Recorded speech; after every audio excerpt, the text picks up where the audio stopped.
करेंगे हम साधारण ब्याज के प्रश्नों की। ठीक है, साधारण ब्याज के इस वीडियो में आपको CHSL के एग्जाम में पूछे गए प्रश्न, CPO के एग्जाम में पूछे गए प्रश्न, SSC के एग्जाम में पूछे गए प्रश्न मिलेंगे जो कि बहुत इंपॉर्टेंट हैं। लेकिन कोई बात नहीं, अगर आपसे ये नहीं बने, कोई बात नहीं, आप ये सोचा कि CPO का हमें नहीं बनेगा, CHSL का हमसे नहीं बनेगा, कोई बात नहीं, बस आप वीडियो को अंत तक तो देखिए, आपको सब कुछ बनेगा। वीडियो को अंत तक देखिएगा। तो चलिए स्टार्ट करते हैं। पहला प्रश्न है, CPO में पूछा गया था, प्रश्न क्या है इसे देखिए। ए ने 2 वर्षों के लिए 8% साधारण ब्याज पर B से ऋण लिया और ब्याज सहित ऋण कुल 19 यहाँ पर दे रखा 1,91,864 रुपये चुकाया। ए द्वारा लिए गए ऋण की राशि है, भाई जो आप उसका जो मूलधन था, जो लिया था उसने ऋण, वो बताना है कितना था। देखिए, जो ऋण होता है वो अपने आप में 100% होता है, जो मूलधन होता है वो अपने आप में 100% होता है, इतना आपको मालूम है। ठीक है, कितने वर्ष के लिया है? 2 वर्ष के लिए लिया है। भाई 1 वर्ष का रेट 8% है, तो 2 वर्ष का क्या हो जाएगा? 16%। कितना हो जाएगा? 2 वर्ष का रेट आपका 16% हो जाएगा। क्लियर इतनी बात? तो 100% जो राशि उसने ऋण उधार ली थी उसे चुकाएगा और 16% ब्याज चुकाएगा। टोटल कितना चुकाएगा? वो 116% चुकाएगा कि नहीं चुकाएगा? भाई 100% जो उसने राशि ली थी, जो ऋण लिया था, उसे लौटाएगा और 16% ब्याज लौटाएगा 2 साल में, तो 116% लौटाएगा। और यहाँ पर 116% की वैल्यू कितनी दे रखी है? इतनी दे रखी है। ठीक है, ये आपको दे रखी है वैल्यू, इतना चुकाएगा। परसेंट में इतना चुकाएगा, रुपए में इतना चुकाएगा, तो 116% का मान इतना है। आपको ये बताना है कि ए द्वारा लिए गए ऋण की राशि कितनी है, मतलब 100% का मान। ठीक है, तो हम क्या करेंगे, 116 से इसमें डिवाइड कर देंगे। 100% की मान राशि चाहिए तो 100 से मल्टीप्लाई कर देंगे, आंसर आ जाएगा। ठीक है, अब आप कहेंगे सर इतनी बड़ी संख्याओं का मल्टीप्लाई करने में थोड़ी दिक्कत हो सकती है, लेकिन मैं आपको क्या बताता हूँ, जादुई ट्रिक, शॉर्ट ट्रिक, जिससे क्या करेंगे आप आंसर एक बार में ही पता कर लेंगे। देखिए कैसे, यहाँ पर 2 जीरो आ रहे हैं। क्लियर? जब यहाँ पर आपके 2 जीरो आ रहे हैं तो आपको इतना तो कन्फर्म हो गया होगा कि जब 2 जीरो आ रहे हैं लास्ट में, तो 2 जीरो आएंगे आंसर के लास्ट में भी। यहाँ लास्ट में 1 जीरो, यहाँ भी 1 जीरो, यहाँ कोई जीरो नहीं, यहाँ पर 2 जीरो, तो यही सही आंसर हो गया। बस क्लियर, खत्म। मल्टीप्लाई यहाँ पर सभी को काट पीट करने की कोई जरूरत है ही नहीं। आप अपना दिमाग तो लगाइए कि जब यहाँ पर लास्ट में 2 जीरो है, भाई इनका मल्टीप्लाई हम इससे करेंगे तो लास्ट में 2 जीरो आने हैं, इससे कटाएंगे तब भी 2 जीरो आने हैं, क्योंकि जीरो वाली संख्या तो कटेगी नहीं, जीरो ही रहेगा, तो आपको 2 जीरो मिलेगा, तो वो आपका आंसर हो जाएगा। अब इसे आप कैलकुलेशन करके कटा के देख लीजिए, 5-6 मिनट खर्च कर दीजिए, चाहे 2 मिनट खर्च कर दीजिए। एग्जाम में पास होना है तो ये जानकारी आपको होनी चाहिए कि जब यहाँ पर 2 जीरो आ रहे हैं लास्ट में, तो 2 जीरो वाला ऑप्शन ही सही हो जाएगा। अगर आपके 2-3 ऑप्शन बनते 2 जीरो वाले, तब आपको यहाँ पर कटाना जरूरी हो जाता। ठीक है, तब आपका कटाना जरूरी हो जाता, लेकिन कटाना क्यों जरूरी नहीं है? एक ही ऑप्शन है तो क्यों कटाएंगे? आंसर आपका हमारा दे ही रखा है। तो यही चीज़ें आपको इंपॉर्टेंट है दोस्तों CPO के एग्जाम के लिए। CPO का एग्जाम देना है तो ये चीज़ें आपको आनी चाहिए। इसीलिए मैंने पहले ही बोला था, आप घबराइए मत कि CPO का प्रश्न नहीं बनेगा, CHSL का नहीं बनेगा, सब कुछ बनेगा, सब कुछ बनेगा। ऐसा नहीं है कि आप सिर्फ रेलवे की तैयारी कर रहे हैं तो रेलवे का ही प्रश्न आपको सीखना है, ऐसा नहीं है। हो सकता है कि इसी प्रश्न को उठा के रेलवे के एग्जाम में दे दे, हो सकता है दोस्तों, दे सकता है। एक एक प्रश्न 10-10 बार रिपीट होते हैं, दे सकता है। तो अगर एग्जाम में इसको दे दिया तो फिर ये प्रश्न आपसे बनना चाहिए। क्लियर दोस्तों? मेरी बात आप अच्छे तरीके से समझ पा रहे हैं तो कमेंट बॉक्स में जरूर बताइएगा। अब देखेंगे अगला प्रश्न। अगला प्रश्न है, 5 वर्ष में निवेश की गई राशि और प्राप्त मिश्र धन का अनुपात 5:8 है, ब्याज की दर ज्ञात कीजिए। एक होगा प्रिंसिपल, एक आपका अमाउंट। ठीक है, हमें क्या दे रखा है, इनका अनुपात 5:8। अगर प्रिंसिपल हमारा 5 होगा तो अमाउंट कितना होगा? 8। ठीक है, इतनी बात क्लियर है। मान लीजिए प्रिंसिपल हमारा 5 रुपये है, मूलधन 5, और यहाँ पर अमाउंट कितना हो गया? 8 हो गया। ठीक है दोस्तों, अब देखिए यहाँ पर प्रिंसिपल की जो वैल्यू है वो अनुपात में ही तो है। अगर आप इसे रुपए में बना लेंगे, रुपए में कितना? 100 बना लीजिए, हम 100 मानकर ही सॉल्व करते हैं प्रश्न को, तो आसानी से सॉल्व हो जाता है। तो 5 से 100 बनाएंगे, कितने गुना पर है? आप बोलेंगे 20 गुना पर। तो अमाउंट को भी आप क्या कर लीजिए? 20 गुना कर लीजिए। 8 दूने का 16, मतलब 160। अब रुपए में हमारी राशि आ गई, अनुपात से निकल करके कहाँ आ गई राशि? रुपए में। तो 100 रुपये हमारा मूलधन था, 100 रुपये से कितना हो गया? 160, तो 100 से 160 हो गया, तो ब्याज कितना मिला हमें? 60 रुपये। ₹60 जो ब्याज मिल रहा है वो कितने साल में मिल रहा है? 5 वर्ष की बात है, 5 वर्ष में मिल रहा है ₹60 ब्याज। भाई 5 वर्ष में ₹60 ब्याज, तो 1 वर्ष में कितना रुपये ब्याज मिलेगा? ₹12 ब्याज मिलेगा 1 वर्ष में। तो हमसे पूछ रहा है कि ब्याज की दर ज्ञात करिए। तो ब्याज की दर कितनी हो जाएगी हमारी? 12%।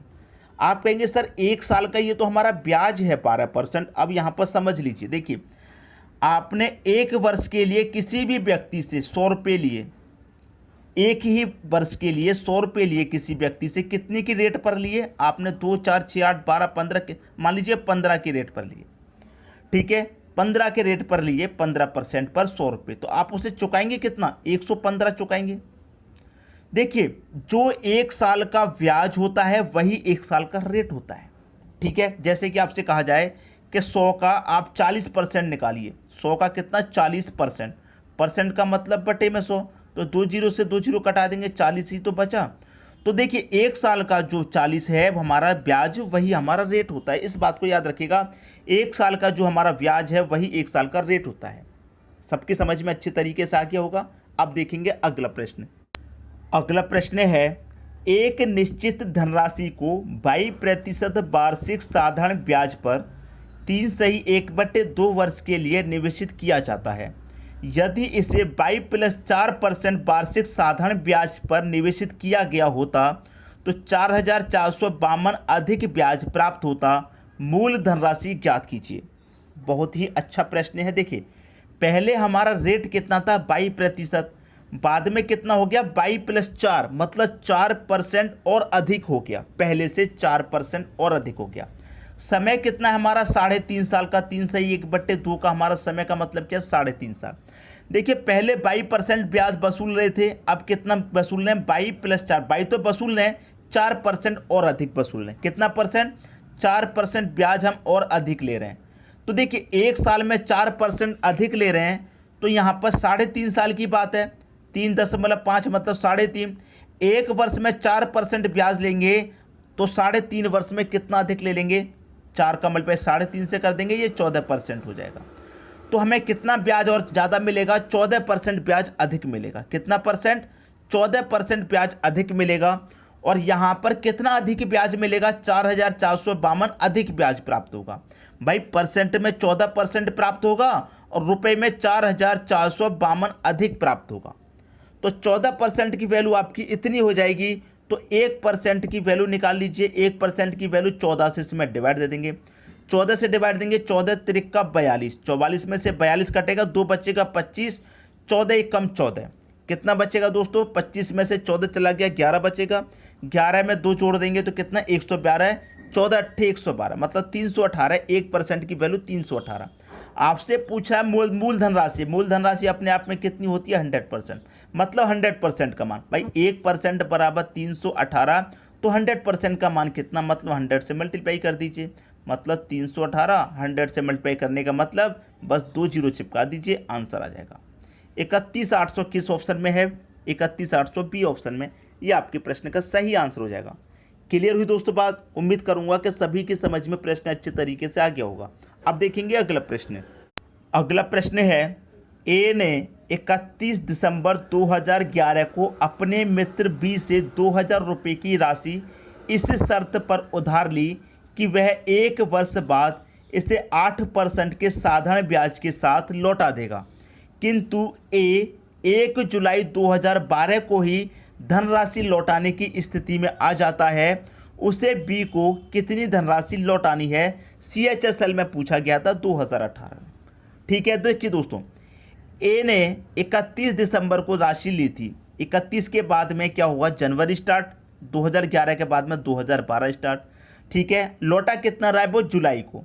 ठीक है, तो जुलाई से पहले कौन सा महीना? जून। 31 जून तक का देगा ब्याज। तो देखिए जनवरी, फरवरी, मार्च, अप्रैल, मई, जून, कितने महीने? 1 2 3 4 5 6 महीने।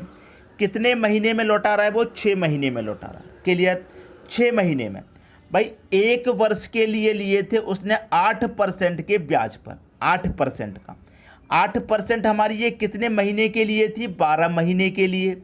हम लौटा रहे हैं 6 महीने में ही, तो ब्याज आपका, रेट आपका आधा हो जाएगा कि नहीं होगा। जब समय आधा हो गया तो आपका, जब समय आधा हो गया 12 महीने से 6 महीने हो गया तो आपका रेट भी आधा हो जाएगा 4%। क्लियर भाई। 12 महीने के लिए लिया था 8% के रेट से, वो 6 महीने में लौटा रहा है तो रेट भी आधा हो जाएगा, मतलब 4% के रेट से लौटाएगा। क्लियर हुई बात। अब देखिए 6 महीने का रेट हो गया 4%, राशि कितनी ली थी उसने, 2000 रुपये की राशि ली थी। ठीक है, 4% का ब्याज देगा उस पर, 4% का, परसेंट का मतलब बटे में 100, 2 जीरो से 2 जीरो कटा दीजिए, 20 चौके कितना 80, मतलब 80 रुपया ब्याज का देगा। 2000 रुपये उसकी राशि थी जो उसने उधार ली थी, उस पर 80 रुपया ब्याज का देगा, टोटल कितना देगा 2000 रुपये 80 लौटाएगा वो 6 महीने में। 2080 सी ऑप्शन में दे रखा है 2080, वो 2080 लौटाएगा अपने दोस्त के लिए। अगर वो 6 महीने की जगह 3 महीने में ही लौटा देता तो देखिए 12 महीने का 8%, 6 महीने का 4%, तो 3 महीने का 2% ब्याज पे लौटाता। अगर वो 3 महीने में ही लौटाता तो 2% का रेट लगता आपका। आगे दोस्तों सभी की समझ में बात क्लियर। कभी भी कंफ्यूज मत होना इन प्रश्नों में। CHSL का प्रश्न है, ऐसे ही प्रश्न पूछे जाते हैं दोस्तों CHSL में। ठीक है, अब देखेंगे अगला प्रश्न। अगला प्रश्न है, कोई धनराशि 8% साधारण ब्याज की दर पर 35 वर्षों में स्वयं का 79/16 गुना हो जाता है, आर का मान ज्ञात कीजिए। एक आपका प्रिंसिपल होगा, एक आपका अमाउंट। प्रिंसिपल कितना है दोस्तों 16 रुपये, अमाउंट कितना है 79। भाई 16 रुपये की राशि थी, इतनी गुना हो गई मतलब 79 हो गई। कितने वर्ष में हो रही है दोस्तों, समय आपको दे रखा है 35 वर्ष का। ठीक है, तो देखिए यहाँ पर 16 से 79 हो गई, कितनी बढ़ गई, आप बोलेंगे 63 बढ़ गई, लेकिन 63 बढ़ी कितनी है 35 वर्षों में। 35 वर्षों में 63, तो 35 वर्षों में 63, तो आप एक वर्ष का मान निकालेंगे तो क्या करेंगे 35 से इसमें डिवाइड कर देंगे, ये आपका एक वर्ष का मान हो जाएगा। तो 63 बटे 35 ये आपका एक वर्ष का मान हो गया। एक वर्ष की ब्याज इतनी हो गई, कितने पर, प्रिंसिपल पर निकलेगी। प्रिंसिपल आपका 16 है, 100 से गुना कर देंगे रेट निकालने के लिए।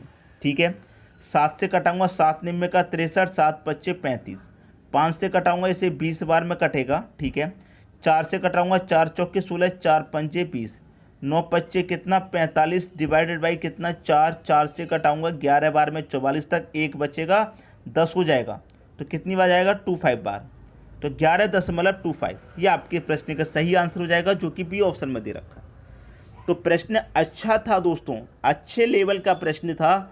ऐसे ही प्रश्न आपको पूछे जाएंगे परीक्षा में, तो आपको बिल्कुल भी गलती नहीं करनी, प्रश्न को सही से सॉल्व करना है। अब देखेंगे दोस्तों अगला प्रश्न। अगला प्रश्न है, कोई निश्चित राशि साधारण ब्याज पर निवेश की गई, 5 वर्ष के उपरांत होने वाला मिश्र धन 3 वर्ष में प्राप्त होने वाला मिश्र धन का 1/1/4 गुना था, ब्याज की प्रतिशत दर थी। इसे सॉल्व करेंगे, 4 एकम 4, 4 में एक जोड़ूंगा 5/4, कितना आ जाएगा ये 5/4 आ जाएगा। हमारा कोई ना कोई प्रिंसिपल होगा। ठीक है, अमाउंट 3 वर्ष का है और अमाउंट 5 वर्ष का, इतनी बात क्लियर है। अब देखिए यहाँ पर हमें क्या दे रखा है 5/4। ठीक है, 5/4 का मतलब क्या है दोस्तों कि यहाँ पर हमारा जो 3 साल का है वो 4 हो जाएगा, 5 साल का 5 हो जाएगा।